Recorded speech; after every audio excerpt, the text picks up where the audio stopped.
Alors, cette église, Saint-Nicolas-des-Champs, était une petite chapelle destinée aux employés du prieuré. Et cette chapelle, avec l'évolution du Moyen-Âge, s'est agrandie, Elle a été consacrée par le pape en 1187, c'est-à-dire au XIIe siècle. Elle devient paroisse. En 1610, l'église est terminée. Cette église a toujours eu un saint patron, c'est Saint Nicolas, qui est évêque de Myre au IVe siècle, un peu contemporain de Saint Martin. Et il est vénéré. Et nous avons deux œuvres essentielles dans cette église qui représentent justement les miracles accomplis par Saint Nicolas. Saint Nicolas est vénéré surtout par les orthodoxes, mais il faut savoir qu'il y a beaucoup de villages en France qui ont adopté le nom de Saint Nicolas. Mais dans cette église, Saint Jean l'Évangéliste a également été vénéré, toujours. Et il est représenté à chaque fois à côté de Saint Nicolas. Alors dans cette chapelle dédiée à Saint Nicolas, nous avons justement un des miracles opéré par Saint Nicolas.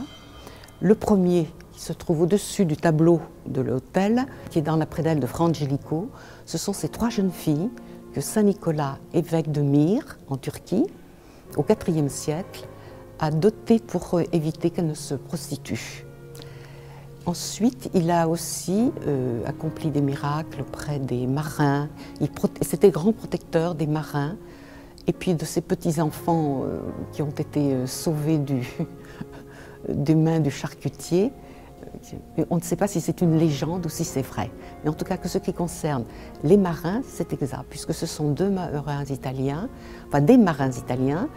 qui, au XIe siècle, lors de l'occupation ottomane, vont chercher le cercueil de Saint Nicolas pour qu'il ne soit pas spolié et le ramènent à Bari, en Italie, où on continue à lui vouer un culte. Et notre curé va tous les ans chercher une fiole du liquide qui sort du cercueil, qui s'écoule du cercueil de Saint Nicolas, et ce liquide guérit. Et lors de la célébration de la messe de la Saint Nicolas, le 6 décembre, nous avons une cérémonie justement où les malades viennent recevoir l'onction d'huile qui sort du cercueil de Saint Nicolas des Champs. La protection des marins par Saint Nicolas a été transposée sur toile par Jean-Baptiste Pierre au XVIIIe siècle, 1745, dans une grisaille qui est magnifique, qui est un bas-relief, on croirait le marbre, qui est dans la chapelle de la Vierge de Pitié. Alors, cette église Saint-Nicolas a toujours été un lieu vénéré par les paroissiens et les chrétiens. Alors, pourquoi vénère-t-on tant Saint-Nicolas ici?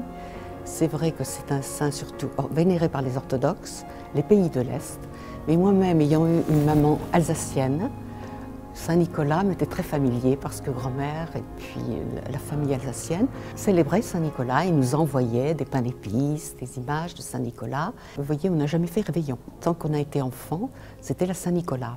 Nous faisions du caramel. Il y avait le chocolat chaud, avec de la brioche. Puis les enfants recevaient leurs cadeaux. Donc pour nous, c'était la grande fête Saint-Nicolas. Et on chantait justement, Nicolas, patron des écoliers. Et encore maintenant, nous achetons des pains d'épices avec la figurine de Saint-Nicolas. Je vais à la gare de l'Est, où il y a toujours un marché de Noël, et on trouve justement ce que nous avions étant enfants.